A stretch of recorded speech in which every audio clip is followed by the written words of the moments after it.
Olá, tudo bem? Meu nome é Wellington Antunes, eu sou professor de Direito Constitucional. Nessa aula nós vamos cuidar do tema Direitos Sociais.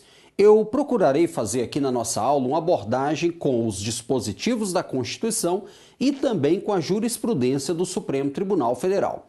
Olha só, é importante destacar que boa parte das questões da prova exploram a literalidade do texto constitucional. Então, é fundamental que você faça a leitura. Pensando nisso, eu já coloquei aqui nos nossos slides os próprios dispositivos para que a gente possa fazer uma análise contextual. Então eu vou fazendo alguns comentários, destacando alguns pontos importantes e, em complemento, ainda trazendo algumas decisões do Supremo para que a gente possa agregar o conhecimento. Detalhe, se você tiver alguma dúvida, pode me contactar. Você tem à sua disposição o Fórum de Dúvidas, por meio do qual você vai me chamar para que nós possamos bater um papo e tirar alguma dúvida acerca da nossa matéria. Sempre se lembre disso, você não está sozinho na jornada. Teve alguma dúvida? Manda para mim, tá certo? Tamo juntos? Vamos lá. Então, olha só, a nossa temática são os direitos sociais.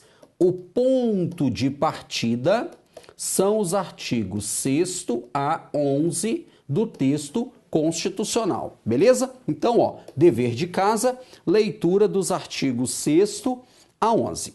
Vamos lá, olha só, nós vamos tratar dos direitos sociais. Vamos trazer algumas notinhas introdutórias. Primeira coisa, os direitos sociais são direitos de segunda geração ou segunda dimensão. Sabemos que a doutrina, ainda não é unânime quanto ao uso da terminologia geração ou dimensão. O que importa? Os direitos sociais são direitos de segunda geração ou dimensão. E com isso, são direitos que visam implementar uma igualdade material entre as pessoas, reduzir as desigualdades sociais. Os direitos sociais, os direitos de segunda geração, são direitos que nós vamos exigir do Estado uma prestação estatal positiva, ou seja, nós vamos exigir que o Estado implemente esses direitos, inclusive aqueles direitos sociais, aquelas políticas públicas sociais previstas na Constituição Federal podem ser determinadas pelo próprio Poder Judiciário. A gente vê isso muito, por exemplo, na área de saúde, Quando o Estado é omisso na implementação de políticas públicas de saúde, as pessoas buscam o Poder Judiciário para, por exemplo, ter acesso a uma UTI, para ter acesso, por exemplo, a um remédio, a um tratamento diferenciado e, no geral, o Poder Judiciário tem determinado à administração pública a implementação desses direitos. Legal? Então, os direitos sociais são direitos de segunda geração ou segunda dimensão. Esse é o primeiro ponto a ser destacado. Só um detalhe, Junto com os direitos sociais, porque os direitos de segunda geração, eu vou colocar aqui, só para a gente contextualizar. Nós temos os direitos sociais, nós temos os direitos econômicos, e nós temos os direitos culturais. Esse é o núcleo dos direitos de segunda geração. Lembrando que os econômicos são um verdadeiro pressuposto dos sociais. Por quê? Porque a implementação dos direitos sociais depende de recursos financeiros. Então, os direitos econômicos funcionam como um pressuposto, uma condição dos direitos sociais. Tudo bem? Legal? Continua comigo. Vamos lá. Os direitos sociais, eles são espécie de direitos fundamentais. Falar de direitos sociais é falar de direitos fundamentais. Note que eu pedi para você fazer a leitura dos artigos 6º a 11. E os direitos fundamentais, na Constituição Federal, os direitos fundamentais, eles têm um catálogo próprio, que é o título 2 da nossa Constituição, que vai do artigo 5º ao 17. tudo aquilo que está do artigo 5º ao 17 são direitos fundamentais. E aí um detalhe, os direitos sociais, eles, no sentido jurídico, têm aplicação imediata. Por quê? Porque eles são espécies de direitos fundamentais. E o artigo 5º, parágrafo 1º, diz que os direitos fundamentais têm aplicação imediata. Agora, cuidado, eu não estou dizendo com isso que todos os direitos sociais são auto-aplicáveis, que não dependem de regulamentação. Não é isso. Muitos deles, se não a maioria deles, depende de lei, de implementação de políticas públicas pelo Estado. Mas o fato é que eles têm essa aplicação imediata e é por causa dela que nós podemos buscar o Poder Judiciário no caso de omissão estatal. Tudo bem? Legal? Outro ponto importante. Os direitos sociais, a gente pode estabelecer aqui uma visão geral deles. Uma visão geral dos direitos sociais seria assim, ó. Nós temos os direitos sociais individuais, ou que alguns vão chamar de em espécie, que estão no próprio artigo 6º. Nós temos os direitos sociais individuais do trabalhador, que estão no artigo 7º. Nós temos os direitos sociais coletivos. Os direitos coletivos voltados, por exemplo, à questão sindical, e aí nós teríamos do artigo 8º ao artigo 11º. Legal? Então tá aí uma introdução. Vamos agora à análise dos direitos sociais em espécie. Vamos começar do artigo 6º. Vale destacar, eu até coloquei aqui, ó, emenda constitucional número 20, mas nós podemos destacar a emenda 26 também, emenda constitucional 26 de 2000 e a emenda 64 de 2010. E emenda constitucional 64 de 2010. Vamos lá. Então, olha só. Aqui, quanto ao artigo 6º, a banca examinadora volta e meia quer saber qual é a enumeração. Então, você precisa conhecer a enumeração dos direitos sociais. Vale destacar que o direito à moradia foi inserido, ele não constava da redação original. Depois veio o direito à alimentação, com a emenda 64 de 2010, e depois veio o direito ao transporte, com a emenda 90 de 2015. E aí ele diz, ó, são direitos sociais a educação, a saúde, a alimentação, o trabalho, a moradia, o transporte, o lazer, a segurança, a previdência social, a proteção à maternidade e à infância e a assistência aos desamparados na forma dessa Constituição. Importante aqui a gente destacar o conteúdo da ordem social. Por quê? Esses direitos sociais, muitos deles, né, melhor dizendo, são detalhados na ordem social, que é o título 8 da nossa Constituição.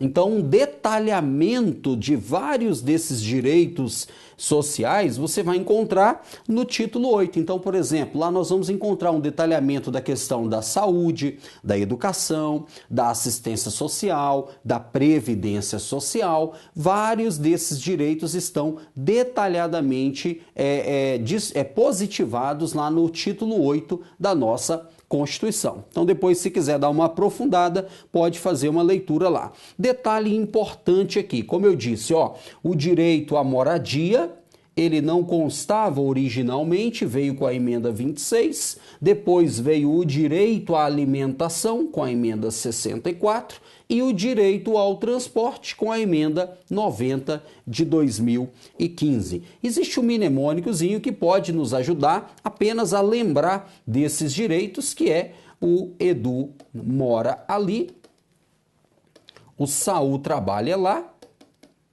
Saul trabalha lá, e o problema maior é o Assis.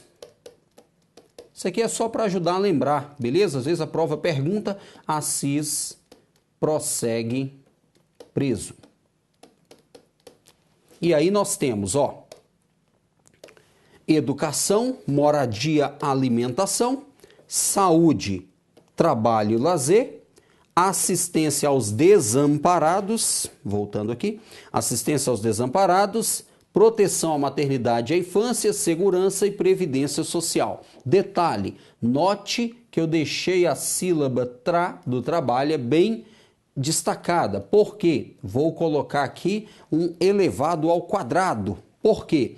Temos o trabalho e temos também, com a emenda constitucional 90 de 2015, o transporte.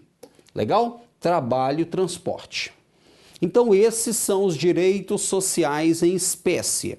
E aqui eu trago uma notinha jurisprudencial. Como eu disse, na medida do possível, eu vou inserindo aqui algumas decisões, súmulas do Supremo, para que a gente possa ir conformando aqui, analisando o entendimento tanto da Constituição quanto do Supremo Tribunal Federal. Então, olha só, olha o que diz, olha o que o Supremo disse nessa decisão. Ele disse assim: é possível ao Poder Judiciário determinar a implementação pelo Estado, quando inadimplente, de políticas públicas constitucionalmente previstas, sem que haja ingerência em questão que envolve o poder discricionário do poder executivo. Porque aqui uma questão interessante e que foi levada ao Supremo, quando o Poder Judiciário determina ao Poder Executivo, por exemplo, a implementação de políticas públicas de saúde, por exemplo, um tratamento diferenciado, fornecimento de um medicamento, se isso não seria uma violação ao princípio da separação de poderes. Por quê? No princípio da separação de poderes, os poderes eles têm as suas funções típicas e atípicas. E a temática de implementar essas políticas públicas de saúde, por exemplo, seria uma função típica do Poder Executivo. O Supremo tem entendido que não há violação à separação de poderes. Por quê? Porque, na verdade, o Supremo, o Poder Judiciário, ele é a última instância que deve ser procurada quando a gente não consegue resolver os conflitos de interesse na sociedade. Então, o que nós temos? O artigo 5º, inciso 35, diz que a lei não excluirá da apreciação do judiciário lesão ou ameaça a direito. Então, se eu tenho direito à saúde e o meu direito está sendo ameaçado ou violado, o que eu vou fazer? Eu vou buscar o Poder Judiciário, que não pode se furtar, não pode deixar de prestar a tutela jurisdicional, a proteção, a garantia jurisdicional. Tudo bem? Então, é possível sim o Poder Judiciário determinar a implementação de políticas públicas constitucionalmente previstas. Então, isso aqui é interessante, políticas públicas constitucionalmente previstas. Legal? Segue comigo. Vamos agora fazer alguns comentários acerca do artigo 7º. E aí, como eu disse, o que eu fiz aqui? Eu reproduzi a maioria dos dispositivos do artigo 7º e eu vou analisá-los num contexto por pertinência temática. O que é isso? Eu agrupei os incisos conforme a matéria de que eles cuidam. E aí a gente vai fazendo aqui alguns comentários pontuais, alguns comentários contextuais com a jurisprudência do Supremo Tribunal Federal. E aí, volto no ponto inicial. Leia todo o tópico do artigo 6º ao artigo 11, tudo bem? A nossa análise aqui vai ser uma análise dos princípios constitucionais. Aqui nós não vamos analisar a legislação trabalhista, as decisões do TST, porque isso fugiria da nossa temática, porque a Constituição ela estabelece os princípios. E aí a legislação trabalhista e o TST, com a sua matéria específica trabalhista, vai detalhar melhor essa temática, tá bom? Então vamos começar com a análise contextual do artigo 7º. Olha só, o artigo 7º vem e diz assim: são direitos dos trabalhadores urbanos e rurais, além de outros que visem à melhoria de sua condição social. Vamos destacar algumas coisas. Primeiro, no conteúdo do artigo 7º, nós vamos encontrar o trabalhador, nós vamos encontrar direitos do trabalhador urbano, nós vamos encontrar direitos do trabalhador rural, nós vamos encontrar direito do trabalhador avulso e também vamos encontrar direitos do trabalhador doméstico. Tudo bem? Essas 4 categorias estão abrangidas. Fique atento com o doméstico, porque o artigo 7º, parágrafo único, vai trazer uma lista extensa, lista que foi alterada pela Emenda Constitucional 72 de 2013. O trabalhador doméstico, com a Emenda Constitucional 72 de 2013, teve os seus direitos significativamente ampliados. Entretanto, há direitos que estão no artigo 7º e que não foram estendidos ao trabalhador doméstico. Por exemplo, piso salarial proporcional à complexidade do trabalho, proteção do mercado de trabalho da mulher por meio de incentivos específicos. Então, você vai encontrar no artigo 7º direitos que não foram estendidos ao trabalhador doméstico. Então, o que eu tenho? Os 4 estão contemplados no artigo 7º? Sim, mas com os mesmos direitos? Não. É verdade que trabalhador urbano e rural, por exemplo, tem os mesmos direitos. Legal? Detalhe, além desses, é importante a gente destacar o artigo 39, parágrafo 3º. Sabe por quê? Porque o 39, parágrafo 3º vai dizer que alguns direitos que estão no artigo 7º também se aplicam ao servidor público civil. Então, o servidor público civil também é titular de alguns direitos. Inclusive, acho que eu até coloquei aqui, deixa eu passar aqui. Ó, tá aqui, ó. Direitos do trabalhador extensíveis ao servidor. Então, eu coloco aqui o 39, parágrafo 3º, depois você faz a leitura. Ó, aplica-se aos servidores públicos ocupantes de cargo público o disposto no 7º, e aí ele vai listar os direitos que são assegurados. Né? Então, por exemplo, ele lista aqui o inciso 4º, salário mínimo, o inciso 7º, a questão de garantia de salário nunca inferior ao salário mínimo, a questão do horário adicional noturno, por exemplo, né? O inciso 9, o inciso 12, a questão do salário família, e aí vai, licença maternidade, licença paternidade, enfim, vários direitos do trabalhador que estão previstos no artigo 7º, estendem-se ao servidor. Na hora da prova, o que ele diz? Ele vai dizer assim, ó, todos os direitos do artigo 7º se estendem ao servidor. E aí, isso está errado. Por quê? Dos 34 direitos assegurados aos trabalhadores urbanos e rurais, 14 são extensíveis aos servidores públicos. Legal? Tudo bem? Então, vimos essa questão. Vou voltar aqui porque eu quero fazer uma outra análise. Então, já vi a questão da abrangência e o outro ponto que merece destaque é esse finalzinho aqui, ó. Ó, ele diz, são direitos do trabalhador urbano e rural, além de outros que visem a melhoria de sua condição social. Essa parte que eu destaquei em amarelo, ela está mostrando para nós uma informação muito importante. Esse que diz assim, ó, além de outros. Esse além de outros, vou apagar aqui e vou trazer assim, ó. Traz uma informação importante. Sabe o quê? Que o artigo 7º, ele vai nos trazer uma enumeração de direitos apenas exemplificativa. O que ele está dizendo para nós? Que há direitos individuais do trabalhador previstos no artigo 7º e há direitos fora do artigo 7º. A enumeração é aberta ou exemplificativa. Na hora da prova ele vai dizer que é uma enumeração taxativa. E aí está taxativamente errado. Tudo bem? Legal? Vamos continuar então. Agora, aqui nós já passamos. Agora a gente vai fazer uma análise contextual, como eu disse, de diversos direitos que estão previstos no artigo 7º. E aí eu volto a destacar, eu vou fazer uma análise contextual, né, mostrando os pontos mais relevantes, e se você tiver alguma dúvida, pode me contactar. Legal? Então vamos lá. O artigo 7º, ele vai trazer diversos incisos. E aí eu agrupei esses incisos, né, conforme a temática.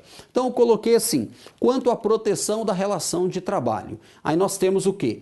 Relação de emprego protegida contra despedida arbitrária ou sem justa causa, nos termos de uma lei complementar, cuidado, quem tem que regulamentar essa proteção à relação de emprego é uma lei complementar. Na hora da prova, é comum ele colocar lei específica ou colocar lei ordinária. Cuidado com isso. Ó, detalhezinho que a banca coloca para ver se cola, né? Colar, colou. E os dois estão errados, porque lei específica é uma lei ordinária que cuida só de um tema. E se colocar lei ordinária também não cabe, porque tem que ser lei complementar. Lembrando que lei complementar, na forma do artigo 69, deve ser aprovada por maioria absoluta. Tudo bem? Então, a relação de emprego protegida contra despedida arbitrária ou sem justa causa nos termos de lei complementar. Essa lei complementar preverá o quê? Indenização compensatória, dentre outros direitos. Aí, por exemplo, nós temos aquela questão, o cara foi demitido da empresa sem justa causa, vai receber uma indenização compensatória de 40% sobre o saldo do FGTS, por exemplo, né? Então, indenização. Outro ponto importante, detalhe, aqui nós temos uma garantia de indenização compensatória, nós não temos uma garantia de estabilidade no emprego. O artigo 7º, inciso 1º, não trata de estabilidade. Tudo bem? Legal? Vamos lá. Aqui nós temos também o seguro-desemprego, né? E aí o destaque é quando o desemprego é involuntário na hora da prova, o examinador também, né? Parece coisa simples, boba, mas às vezes no nervosismo ali a gente passa batido. Ó, seguro-desemprego no caso de desemprego involuntário, né? E aí o trabalhador que foi demitido de forma involuntária, ele vai preencher alguns requisitos, ele vai ter direito lá ao seguro-desemprego de 3, 4, 5, enfim, parcelas conforme definido na legislação. Temos também a garantia do fundo de garantia por tempo de serviço, né? Temos proteção do mercado de trabalho da mulher, mediante incentivos específicos nos termos da lei. Aqui é uma aplicação do princípio da isonomia material, né? Porque o princípio da isonomia é tratar os iguais de forma igual e os desiguais de forma desigual na medida em que haja essas desigualações. Então a mulher, né, o mercado de trabalho da mulher vai ser protegido com base em incentivos específicos nos termos da lei. Temos também a questão do aviso prévio, a questão do aviso prévio proporcional ao tempo de serviço, sendo de no mínimo 30 dias nos termos da lei, né? Então é uma norma de eficácia limitada que depende aí que dependia de uma regulamentação. A norma já veio, já regulamentou e disse, olha, se o empregado tem até um ano na mesma empresa, ele tem direito a 30 dias de aviso prévio. E a cada ano a mais naquela mesma empresa, 3 dias limitado a 60. Então, o seguro-desemprego poderia chegar até 90 dias. Por quê? Se eu tenho até um ano na mesma empresa, 30 dias. Se eu tenho 2 anos naquela mesma empresa, então meu seguro seria de 33 dias. Se eu tenho 3 anos, 36 dias. A cada ano a mais na empresa, 3 dias, mas essa soma, o limite seria de 60 dias. Então, 30 dias mais os 60, que poderia no máximo chegar a 90 dias. Legal? Então, no mínimo de 30 dias nos termos da lei. Temos também redução dos riscos inerentes ao trabalho, né? Por meio de normas de segurança, por meio de normas de saúde, higiene e segurança. Legal? E vamos continuar. Vamos lá. O que mais? Proteção em face da automação na forma da lei. Seguro contra acidente de trabalho a cargo do empregador. Sem excluir, isso aqui é importante, ó. Sem excluir a indenização a que este está obrigado quando incorrer em dolo ou culpa. Então, o empregador, né, ele tem que pagar esse seguro contra acidente do trabalho, inclusive tem uma contribuição chamada SAT, né, seguro contra acidente de trabalho, a cargo do empregador, e isso não exclui a indenização que ele estaria obrigado se houver, por exemplo, dolo ou culpa. Isso acontece muito quando, por exemplo, o empregador não fornece aos seus empregados os equipamentos de proteção individual, né? Que algumas profissões têm uns riscos inerentes e aí o empregador tem que fornecer esses equipamentos. Ou quando ele fornece, mas não fiscaliza, não exige que os seus empregados utilizem. E aí ele pode ser responsabilizado por culpa. Tudo bem? E temos também a ação quanto aos créditos resultantes da relação de trabalho, com prazo prescricional de 5 anos para trabalhador urbano e rural, até o limite de 2 anos após a extinção do contrato de trabalho. E aí o que nós temos aqui, ó? Se uma verba trabalhista não foi paga, né, eu posso, né, fazer a reclamatória sobre essa verba, uma reclamação sobre essa verba, exigir o pagamento dela em até 5 anos. Passou disso, perdi o direito de fazer aquele pedido. Por quê? Por causa da prescrição. E mais, quando o contrato de trabalho é extinto, eu tenho um período máximo para poder ingressar com a ação trabalhista, se eu tiver interesse de fazer isso. E esse período máximo, até esse período máximo após, né, a extinção do contrato de trabalho é de 2 anos. Não confunda. Terminou o contrato de trabalho, eu não tenho 5 anos para entrar com a reclamatória trabalhista, não. Não é isso, não. Eu tenho 2 anos para ingressar. 5 anos é o período pretérito que eu posso reclamar. Então, se eu quero reclamar um direito trabalhista que a empresa não me pagou há 15 anos atrás, já era. Eu posso fazer o pedido de até 5 anos para trás. Tudo bem? Então, fica atento com essa questão. Vamos lá. Aqui eu coloco naquela linha que eu disse para você, né? Naquela linha que a gente comentou, algumas decisões do Supremo Tribunal Federal para ir norteando aqui o entendimento. Olha só, a súmula 736 do Supremo diz assim: compete à Justiça do Trabalho julgar as ações que tenham como causa de pedir o descumprimento de norma trabalhista relativas à segurança, higiene e saúde dos trabalhadores. E temos também a súmula vinculante número 22, que diz: a Justiça do Trabalho é competente para julgar a ação de indenização por danos morais e patrimoniais decorrentes de acidente de trabalho propostas por empregado contra empregador, inclusive aquelas que ainda não possuíam sentença de mérito em primeiro grau, quando da promulgação da emenda 45 de 2004. Essa súmula vinculante número 22, ela veio por quê?